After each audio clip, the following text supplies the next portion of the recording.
இப்போ வெங்காயம் யூஸ் பண்ணுற விதம்னு பார்த்தீங்கன்னா, ஃபஸ்ட்டு கட் பண்ணி பச்சையாக அப்படியே சாலடில் போடுறது, இல்லை பச்சையாக தயிர் பச்சடியில் போட்டு சாப்பிட்றது, இது ரெண்டும் பெஸ்ட்டு. ஏன்னா பச்சையாக சாப்பிட்டா இதில் பெனிஃபிட் என்னென்னா, அதில் இருக்கிற நியூட்ரியன்ஸ் பூரா உங்களுக்கு வந்துடும்.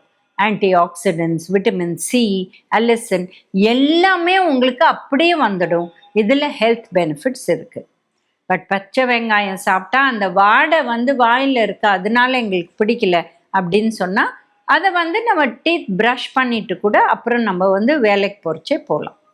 இல்லை எங்களுக்கு அது செட் ஆகலை அப்படின்னா நீங்கள் வதக்கி சாப்பிட்லாம். பட் எண்ணெயை குறைவாக்கணும்.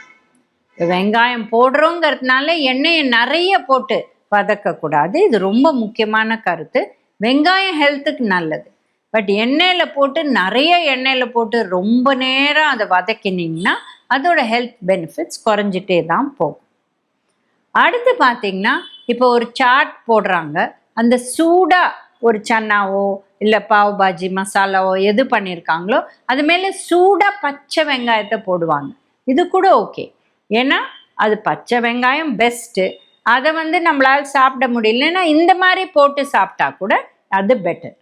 பட் வதக்க அதுவும் வதக்கி நீங்கள் செய்யணுன்னா கூட சிறிய அளவு வதக்குங்க, எண்ணெயும் குறைவாக ஊற்றி பண்ணுங்க, அது கூட பெட்டர்.